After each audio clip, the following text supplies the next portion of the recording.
Samsung mid বাজেটে launch করে দিল তাদের অস্থির একটি ফোন স্যামসাং গ্যালাক্সি F55। এই ফোনটির ডিজাইনটা স্যামসাংয়ের অন্যান্য ফোনগুলোর তুলনায় কিছুটা আলাদা, কারণ এই ফোনটির ব্যাক সাইডে দেওয়া হচ্ছে ভেগান লেদার, যার ফলে ফোনটিকে দেখতে বেশ ভালো লাগছে এবং হাতে নিলেও আপনি ভালো প্রিমিয়াম ফিল পাবেন।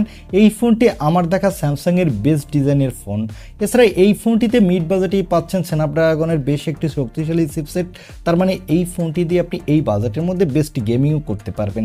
আজকের এই ভিডিওতে এই ফোনটি নিয়ে ফুল ডিটেল জানাবো, সাথে জানাবো এই ফোনটি কবে দেশের মার্কেটে পাওয়া যাবে এবং কত দামে পাওয়া যাবে। চলুন তাহলে আর কথা না বাড়িয়ে সরাসরি চলে যাই মূল ভিডিওতে।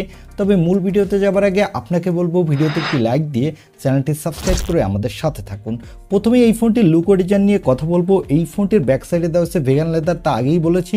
এই ফোনটির ব্যাক প্যানেলে পাচ্ছেন ট্রিপল ক্যামেরা সেটআপ, এর বডি ফ্রেমটি হলো প্লাস্টিকের। এছাড়া ফোনটিতে সকল ধরনের পোর্শন বাটন দেওয়া হয়েছে, আর ফোনটির ফ্রন্টে থাকছে একটি middle console selfie camera.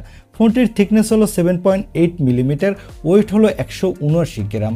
Overall ফোনটির লুক ও ডিজাইন আমার কাছে বেশ ভালো লেগেছে।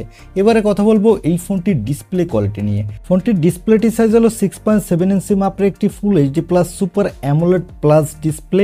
এই ডিসপ্লেটি সুপার অ্যামোলেডের থেকে কিছুটা বেটার। এখানে দেওয়া হয়েছে 120 হার্টজের রিফ্রেশ রেট এবং এই ডিসপ্লেটির পিপিআই ডেনসিটি হলো 393 এবং ডিসপ্লেটির স্ক্রিন টু বডি রেশিও হলো 86.4%। আর এখানে দেওয়া হচ্ছে 1000 নিটসের পিক ব্রাইটনেস, যার ফলে ডিরেক্ট সানলাইটে এই ডিসপ্লেতে আপনি কোনো প্রকার ব্রাইটনেসের ঘাটতি পাবেন না। আর এখানে 120 হার্টজের রিফ্রেশ রেট থাকার ফলে যারা গেমার আছেন তারা গেমিংয়ের সময় বাটার স্মুথ পারফরমেন্স পাবেন এবং যারা মোবাইলে প্রচুর ভিডিও দেখতে ভালোবাসেন তারাও দুর্দান্ত ভিডিও উপভোগ করতে পারবেন। ওভারঅল ফোনটির ডিসপ্লে কোয়ালিটি আমার কাছে এক কথায় জোস লেগেছে। এবারে আসি এই ফোনটির ক্যামেরাতে। আগেই বলেছি এই ফোনটির ব্যাক সাইডে দেওয়া আছে ট্রিপল ক্যামেরা সেটআপ, যার প্রাইমারি লেন্সটি হলো 50 মেগাপিক্সেলের, এর অ্যাপারচার হলো f1.8। এখানে থাকছে ওআইএস সাপোর্ট, সাথে পাচ্ছেন 8 মেগাপিক্সেলের আল্ট্রা ওয়াইড লেন্স আর 2 মেগাপিক্সেলের ম্যাক্রো লেন্স। এই ফোনটির ব্যাক ক্যামেরা দিয়ে আপনি 4K-তে 30 FPS ভিডিও রেকর্ড করতে পারবেন এবং এই বাজেট বিবেচনায় আপনি মোটামুটি ভালোই ফটোগ্রাফি তুলতে পারবেন। চলুন এবার এই ফোনটির কিছু ফটো স্যাম্পল দেখে আসি, তাহলে আপনারা বুঝতে পারবেন এই ফোনটির ক্যামেরা কোয়ালিটি কেমন।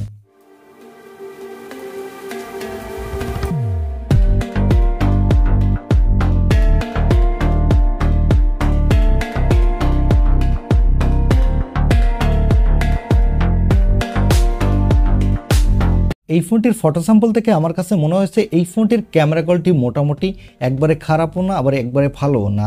আর এখানে সেলফির জন্য পাচ্ছেন 50 মেগাপিক্সেলের সেলফি ক্যামেরা। এই ক্যামেরাটি দিয়ে আপনি 4K-তে 30 FPS ভিডিও রেকর্ড করতে পারবেন, আর এখানে কিন্তু আপনি ভালো কোয়ালিটির সেলফিও তুলতে পারবেন। এবারে আসি এই ফোনটির অন্যতম হাইলাইটেড অপশন অর্থাৎ এর পারফরমেন্সে। এই ফোনটিতে পারফরমেন্সের জন্য দেওয়া হয়েছে স্ন্যাপড্রাগনের 7 Gen 1 চিপসেট। এই চিপসেটটি 4 ন্যানোমিটার আর্কিটেক্ট বিল্ড এবং এর up to clock speed 2.4 GHz। এখানে আপনি ভালো মাল্টিটাস্কিং করতে পারবেন, সাথে পাবজি ফ্রি ফায়ারের মতো গেমগুলো আপনি ভালো স্মুথলি খেলতে পারবেন, কারণ এর AnTuTu স্কোর হলো প্রায় 6 লাখের কাছাকাছি। আর এই ফোনটিতে আউট অফ দ্য বক্স থাকছে অ্যান্ড্রয়েড 14, এর ব্যাকএন্ডে থাকছে One UI 6.1।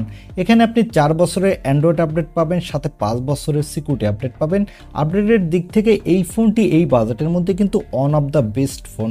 আর এই ফোনটিতে সিকিউরিটির জন্য থাকছে আন্ডার ডিসপ্লে অপটিক্যাল সেন্সর এবং ব্যাটারির জন্য থাকছে 5000 mAh এর একটি ব্যাটারি, সাথে থাকছে 45 ওয়াটের একটি ফাস্ট চার্জার।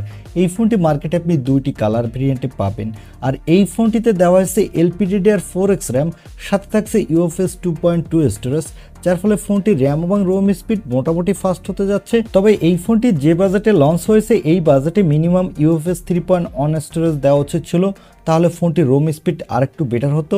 এছাড়া এই ফোনটিতে চাইলে আপনি এক্সট্রা ডেডিকেটেড মাইক্রো এসডি কার্ডও ইউজ করতে পারবেন। আর এই ফোনটিতে দেওয়া হচ্ছে ব্লুটুথ 5.2 এর সাপোর্ট, NFC সাপোর্ট, Wi-Fi 6 এর সাপোর্ট। আর এই ফোনটি মার্কেটে আপনি 3টি র্যাম ভেরিয়েন্টে পাবেন। এবারে আসি এই ফোনটির প্রাইজে। এই ফোনটি অলরেডি ইন্ডিয়ান মার্কেটে লঞ্চ করে দিয়েছে। এই ফোনটি বাংলাদেশের মার্কেটে অফিসিয়ালভাবে লঞ্চ না হওয়ারই সম্ভাবনা বেশি। এই ফোনটি আপনাকে কিনতে হলে আনঅফিসিয়ালভাবেই কিনতে হবে। এই ফোনটির বেস ভেরিয়েন্টের দাম রাখা হয়েছে ইন্ডিয়ান মার্কেটে এর 828GB 26,999 রুপি, 8/256GB দাম রাখা হয়েছে 29,999 রুপি এবং 12/256GB ভেরিয়েন্টের দাম রাখা হয়েছে 32,999 রুপি। তবে এখানে প্রতিটি ভেরিয়েন্টের সাথেই 2000 রুপি করে ডিসকাউন্ট পাওয়া যাচ্ছে। এই ফোনটির দাম হয় বাংলাদেশি টাকা টাকায় এর বেস ভেরিয়েন্টটি প্রায় 38,000 টাকার মতো। তবে বাংলাদেশে আসলে এর দাম আরও কিছুটা বাড়বে এবং এর আপার ভেরিয়েন্টগুলোর দাম হবে 40,000 টাকার উপরে। এখন এই ফোনটি আপনার কাছে এই দামে কেমন লেগেছে বা এই দামে এই ফোনটি আপনি কিনতে চান কিনা তা কমেন্টে জানাতে পারেন। আর ভিডিওটি ভালো লাগলে অবশ্যই একটি লাইক দিয়ে চ্যানেলটি সাবস্ক্রাইব করে আমাদের সাথে থাকুন। দেখা হবে নেক্সট ভিডিওতে। আজকের মতো আল্লাহ হাফেজ।